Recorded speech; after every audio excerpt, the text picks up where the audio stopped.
This is me, Matthew Stibbe. I run Articulate Marketing. I'm facilitating, chairing, moderating, hosting today's event.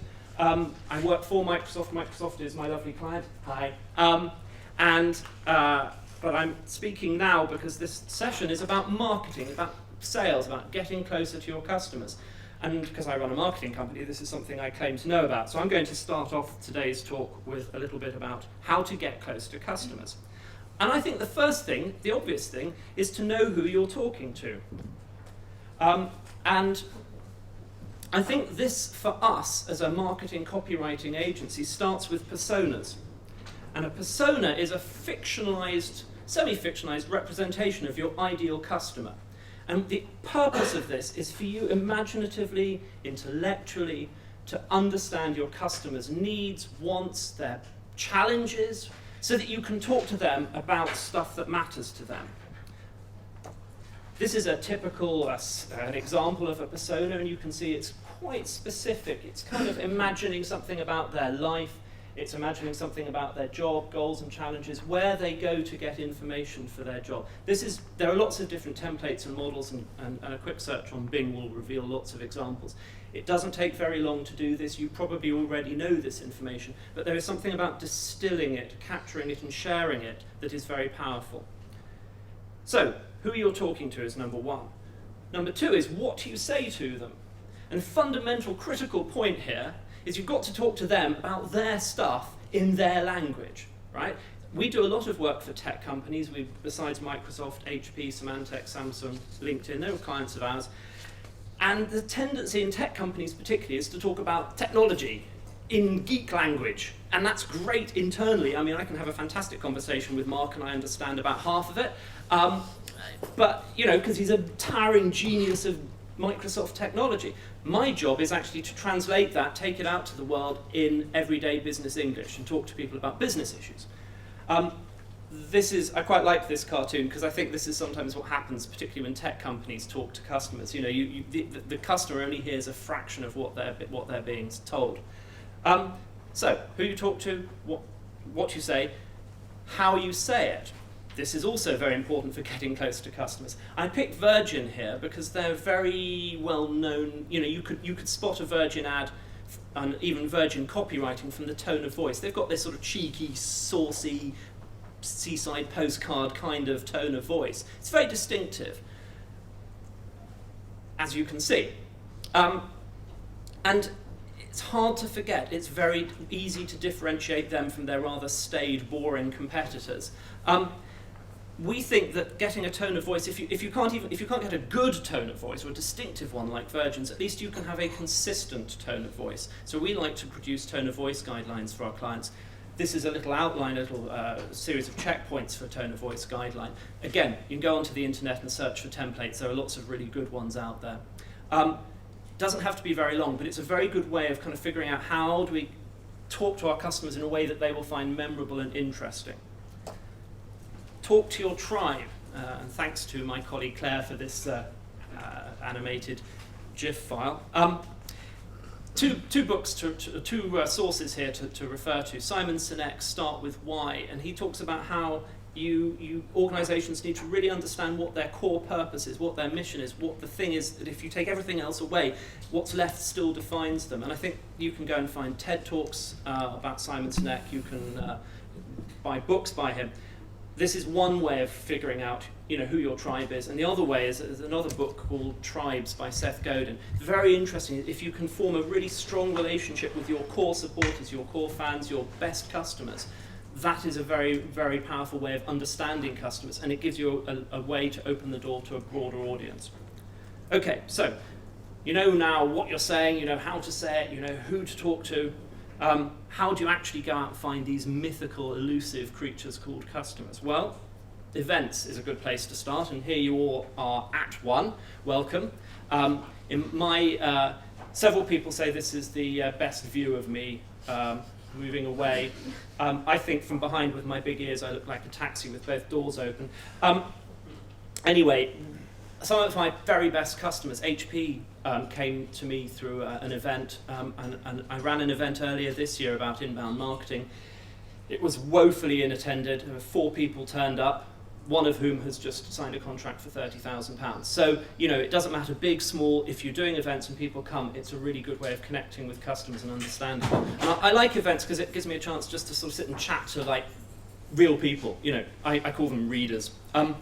And Eventbrite, which you have all experienced for this event, is a really good way of organising events, getting registrations, managing them, communicating with them. I highly recommend that. And I'm going to try and give you some tips and tools that you can use as we go along.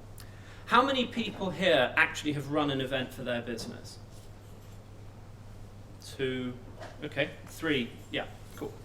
Interesting. Me, 4, I suppose. Social media. This is very much in vogue at the moment. But I think it's more than just having a Twitter account, right? I think it's actually, there's 2 parts to it. There's speaking and listening. And we have a tool we use to promote out posts onto all our different social media platforms. And you can see these stacked bars are actually different posts going out to different channels week by week. In the last month, we published 589 messages. Well, that's a lot of, for example, on LinkedIn, posting to a group is one message, so there's a lot of content, a lot of repeating going on. But we also had 107 interactions and 357 clicks off that. Your mileage may be much better, it might be less, but promoting useful, relevant, interesting content from your organisation out through social media is one way to get closer to customers. The other way, very important way, is to listen. And we use a tool called HubSpot to do monitoring. There are others. I think, Mark, you're going to talk about Microsoft's offering in this area. There are lots of cool things. I think Hootsuite you can use. Listening and interacting with customers when they use a hashtag, responding to them. This is really, really important, and it's a way of getting very close to your customers. I get an email every morning that says, here are all your sales prospects, and here are all the tweets they've put out over in the last 24 hours. And I can go in and reply to it. If any of them look relevant, I can engage with those tweets. It's a very good way for me to look like I'm paying attention to my prospects, my sales prospects. In fact, I'm not paying attention to a lot of other people on Twitter and social media, but my people who might buy from me, I care a lot about. So, listening and speaking on social media. And HubSpot is a good tool for listening. There are others. Buffer is a great tool for publishing stuff out there. Okay, company pages. Actually, can I scoot back? Does anybody here have used something like Buffer or Hootsuite to publish to social media? 1, 2, 3, 4, 5, 6, 7. Okay. And does anybody use some sort of social listening tool or application to listen to social media? One. Okay. Interesting. Thank you. Company pages. So typically a LinkedIn company page, Facebook company page, Google Plus company page. These would be the top 3 that people would go for, I guess, depending on your business. This is our analytics off our LinkedIn page. We haven't got a huge number of followers yet. Hands up if you have a Facebook company page. 1, 2, 3, 4, 5, 6, 7, 8, 9, 10. A LinkedIn company page. 1, 2, 3, 4, 5, 6, 7, 8, 9. Okay, interesting. Anybody here got a Pinterest page? 3, 4, 5. Okay, interesting. Okay, I'm not going to ask about the others. Certainly not going to ask about Google in these Hello Halls. Okay. Website chat, very powerful way of getting close to customers. Why? Because when they're actually on your site, looking at your website, you pop up a little thing, do you want to chat to a human being? And it gives you a chance to literally text and type instant message with real customers in real time at the moment that they're on your site. And it's really, really easy to add. We used Olark on Turbine, of which more later. And we found that we were seeing customers who'd interacted via chat were more likely to buy. I mean, it was probably about 10% for us. Some stats say 25 to 35% more likely to buy if they've interacted. So it's a really useful tool for increasing sales. But you're actually talking to somebody, you're talking to those customers. Does anybody here use online chat on their website? 1, yeah, GoDaddy, cool. Another way of doing that, sort of on the other end of the sales cycle, is a support center. This is Turbine HQ. Quick plug, this is my other business. We do online HR, like expenses, purchase orders, time off. And we put this support button using Zendesk And it has like a library of FAQs. It has a system of tracking tickets. So if someone sends us an email with a support query, we can see all our interactions with them, we can reply to them, we can send them stuff, and we can monitor our performance, how satisfied people are with the support, how quick we respond to them. This is a very, very nice way of, and it looks like a support tool, but it's kind of a marketing tool as well, because we're trying to use this to maximize retention for our customers, right? Because a dissatisfied, unhappy customer with a question that goes unanswered is more likely to quit, and then they stop paying us, and then I get unhappy. I'm particularly happy that we've got a 100% satisfaction rating. This is for the last month, but in practice we've had that with one dissatisfied customer in the last year. Caused me a little bit of upset. I don't like an unblemished record. Anyway, LinkedIn. How many people here have a paid-for subscription to LinkedIn? Just 2. Yeah, okay. And do you send in mails with that? Yeah, both. Okay. So, fine. This is news to most of you then. You may probably have, hands up if you actually have a personal LinkedIn subscription. I mean, not subscription, like a LinkedIn profile. You actually use LinkedIn. Almost all of us, I would have thought, right? Not quite. Okay. So a LinkedIn InMail, if you have a subscription to LinkedIn, you can search outside your network. Let's say you were a car dealer and you wanted to find fleet managers in big companies in your local area. You could search for that. And then you could send a message to that person via LinkedIn. And if they don't respond to it, meaning if they don't open it, engage with it, or say, I don't want this, you don't pay for it. So it's a really, really good way of connecting on an individual basis with somebody that you've identified on LinkedIn. The other thing on LinkedIn is groups. Hands up if you've actually ever used or interacted with a group on LinkedIn. Okay, so most of you. The interesting thing about groups is, and I've had some experience of running them, they tend to be not terribly, unless they're very big, people don't interact with them very much. Now, that might seem a bit disappointing, but actually, it creates an opportunity. If you interact a lot, a lot relative to the rest of the group, you can be a top contributor to the group. Suddenly your profile appears in the top right-hand corner, and suddenly you start to get more interaction on LinkedIn. People start wanting to connect with you and clicking on your profile. And, if you go in every day and leave a couple of comments on a good group, it's very easy to get up into that top contributor spot. And suddenly that's a big promotion opportunity, as well as a chance to interact with real people. Again, getting close to customers. Okay, I guarantee you everything else I'm talking about today involves a little bit of work. The one thing you're going to go home and do is this, get Sidekick. It tells you when somebody opens your email and when they click on a link inside your email. And it works with Outlook, Apple Mail, Google Mail. And it puts in little codes into the emails that track this. And it's kind of weird voodoo magic, because you send like a sales proposal to somebody and then a message pops up, oh yes, Gemma has opened the proposal. Gemma has clicked on the link, and you get these sort of little things. And if you have a CRM, you can track it into your CRM. So it's a really, really, really useful tool, and it takes 20, 30 minutes to set up. And it's free for up to 200 mails a month. Excuse me, is that silent? Does the recipient know that you've opened it, that you've seen it's been opened? It's using the same kind of tracking technology that they use for bulk mail, like MailChimp or something like that. So it's a hidden images. So when the image is opened, that's how it triggers the message back. Do they know? No. They can work it out, because all the URLs have a long tracking code attached to them. It's not. So in practice, it's silent, but it's not. It's not MI6 silent. Yeah. Sorry, Gemma. You don't get notified. So if I was to open something, you don't get notified. Except to respond saying that you've opened it. Yeah, exactly. The recipient doesn't know unless they look carefully. I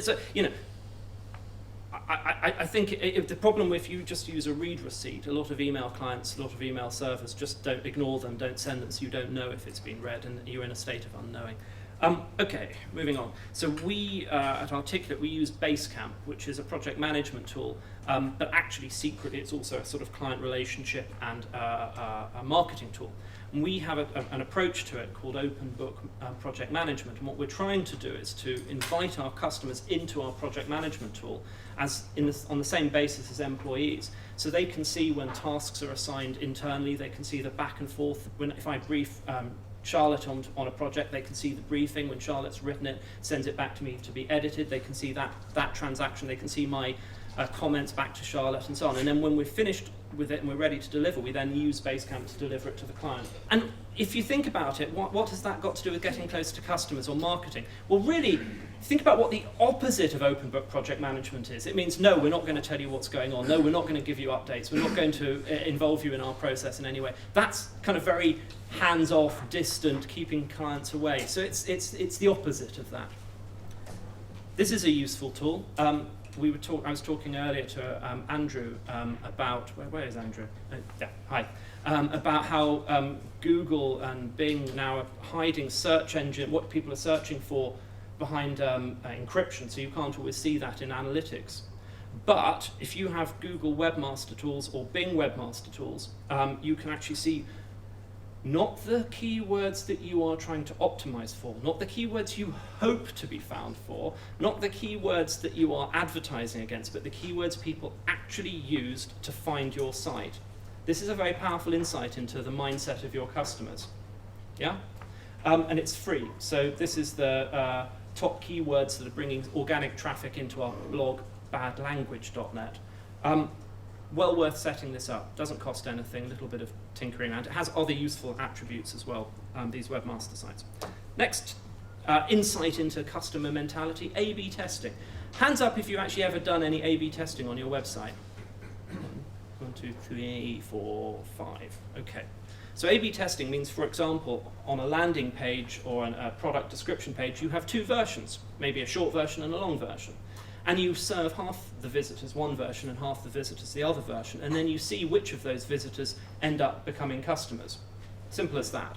And we did some A/B testing using this Google Content Experiments is free. It's part of Google Analytics. A long version of a product page and a short version. Almost double the conversion rate on the short version. Now, this doesn't mean that short is always better. Your results may vary, but for my audience, I learned that short was better. I learned something about my customers. I got a bit closer to them by testing different versions. This is incredibly powerful, and doubling your conversion rate is something I think every business would like to do. I can't promise you get that result, but... Right, next, customer relationship management software, right, CRM. I think you've got to have one, particularly if you have want to build relations rather than just transact with people. We use Salesforce. And I would not recommend it to my worst enemy. In fact, the most fun I've had in Salesforce was customizing the login screen, which is why I put that up there. I thought I'd have a motivational, sharp-suited image when I was logging in to motivate me, Swiss Tony style, and I spent about 30 minutes recoloring our logo so it blended nicely in there. This image I had to host on an SSL encrypted website, and it took me hours to get this right. I had loads and loads of fun. Salesforce, no. Microsoft Dynamics CRM, yes, although you have a 5-user minimum. And I like High-Rise, I like Base, I've used Capsule. There are a lot of these cloud-based CRMs out there. You find the right one for you, but use something. Okay, I've got 2 more points, a long one and a short one, and then I'll come to my conclusion. Marketing automation, I think, is the most powerful way now available to businesses to get closer to customers. And what this means is using the website, email, social media together with hopefully great content to bring customers to your site, attract them, convert them from visitors into somebody with whom you have some kind of relationship, in other words, a lead, and then convert leads into customers. This is a model of that relationship, that journey for customers. And the interesting thing is the vast majority of people who come to your website are not actually ready to buy at that moment. They're doing comparisons, or they're researching, or they're thinking. So if you can capture them and engage them and build a relationship with them, at that stage, by the time they are ready to buy, you've had 2 or 3 more interactions with them. Maybe you've encouraged them to come back to your website, and you've put yourself front of mind in their purchase decision. So, what does marketing automation look like? behind the scenes. This is a campaign page for a campaign we launched last week, just to kind of illustrate how the different elements come together. And I know it looks a bit geeky, but there's a bit of SEO going on. We've researched keywords that we want to write against. We haven't written a lot of content against this campaign yet, so we haven't seen a lot of visits come out of it. There are 4 landing pages, which I'll explain in a minute. There are 2 emails, so we blasted out an email to our contact database. There are 7 calls to action. I'll explain what they are in a minute. Some social messaging has gone out. We've done already a few tweets and LinkedIn posts, and we've had some clicks on that. And then when people fill in a form on a landing page, they enter into a workflow, and we send them a series of emails. And I'll show you how this works. You can put this together with something like Eloqua, Marketo. We use HubSpot. We started using it for Turbine and then for Articulate, and now we resell it, so there's a slight interest in that. But you can also do a lot of this stuff using things like MailChimp. If you've got WordPress, you can put these forms into your site. You can build out the same functionality without necessarily buying the software. So this is a call to action. This is like an advert for your own stuff, right? Not for a product, but for some content that you have to offer people. A white paper, a video, tips on setting up the lighting in your store, that kind of thing. Something that is valuable to your customer. And they click on that. They come to a landing page where you say, we will give you this valuable piece of information in return for, typically, name and email address. The fewer things you have on that form, the more likely they are to fill it in. The more valuable the information you're giving, the more likely they are to respond. Stands to reason. When they've done that, they then enter into an email workflow. You can do this in MailChimp, you can do this in all kinds of tools. And so you send them an email, you wait a week, you send them another email, maybe with a different content offer, some links to some blog posts, a video. You keep engaging with them, and perhaps they come back and click on another form, and the next time they come back, you ask for some different information, because you already know their name and email address, but now you ask maybe, what's your company name? How many people have you got? What do you do? So you can build up a profile. And at this point, you haven't picked up the phone, you haven't engaged with them, you haven't invested any time, so it's all online. And once you've done that, maybe somebody has clicked on a few emails, they've clicked on a landing page, they've downloaded a white paper, you start building up a really nice profile of this customer. So this is somebody who clipped out of the database the other day, but you can see, they've had some emails, they've opened some content, it's synchronized into our CRM database. So when I pick up the phone to this guy, I can say, oh yeah, so you had a look at our guide to inbound content marketing. What did you think? Right? So when I actually get to the point of spending my time with them, I've got a really detailed profile of what they're interested in, what they've clicked at, and what they've looked at. This is very, very valuable for getting close to customers. There's a lot to figure out to make this work, but it's not difficult to do. So this, I think, is the pinnacle of getting close to customers. Lastly, find your purple cow. Hands up if you've ever heard of Seth Godin. Okay. So if you haven't, read his book, Purple Cow. He basically is advocating you want to be distinctive. You want to find out what you're really good at. You want to find your voice, your identity in the marketplace. You want to be too good to ignore. And I think this is a really nice message to end on. So the best way, I think, to get close to your customers is to be too good to ignore.